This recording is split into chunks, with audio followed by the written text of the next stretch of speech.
आपण समस्त को आमर यूट्यूब चैनल ट्रेस ओडिशा को मु स्वागत जनाऊँगी। आज ये वीडियो रे कौन कहवाक आसी आपण माने समस्ते जानीपारे यही वीडियोटीर थंबनेल को ही देखी जेपर कि यही वीडियोटीर थंबनेल रे लिखा जाइए पोस्ट मैट्रिक स्कॉलरशिप विषय रे। तो आज ये वीडियो रे सही टॉपिक विषय ही कहबी।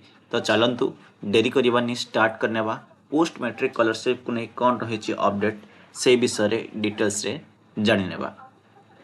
तो देखंतु वर्तमान पोस्ट मैट्रिक स्कॉलरशिप जुलाई शेष सुधा आरंभ होगा स्टार्ट हो गलानी। वर्तमान मध्य तो पोस्ट मैट्रिक स्कॉलरशिप एप्लाय चली सेप्टेम्बर 30 तारिख पर्यटन तार डेट रही सेप्टेम्बर मास पर्यटन डेट रही आगु को बढ़िबार संभावना थाए कारण पोस्ट मैट्रिक स्कॉलरशिप बहुत समय धरी एप्लाय होता है।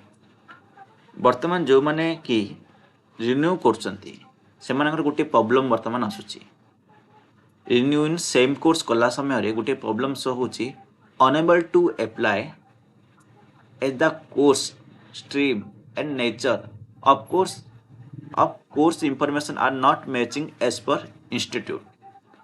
तो सेमाने कौन करते सेमाने एप्लाय करि पारना समस्त प्रश्न ए प्रश्न एटा कहीं आसूची ठीक अच्छे हे तो तुम एटा प्रोफाइल अपडेट हो नथिबो सेति में बोधे आसुथबो एपरे अनेक किछटा प्रॉब्लम थिबो तेणुक ही आसुथबो।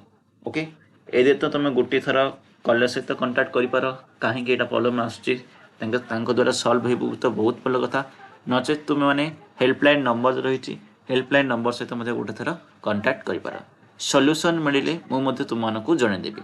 बहुत लोकर कमेंट थिला एटा कौन व्यस्त होगा नहीं पोस्ट मैट्रिक स्कॉलरशिप एप्लाय बहुत प्रॉब्लम ए समय आसी था पूर्व थर अनेक पिलांकर आसूची अनेबल टू सबमिट आसूची इंस्टीट्यूट जार शो करनी से भाव में आसूची बहुत प्रकार आसूची पिलान प्रॉब्लम ठीक अच्छे समय अच्छी आहरी समय अच्छी गोटे थर कन्फर्म कर कॉलेज कन्फर्म कर दियो नचे तो हेल्पलाइन नंबर कन्फर्म करी एप्लाय कर ठीक अच्छे।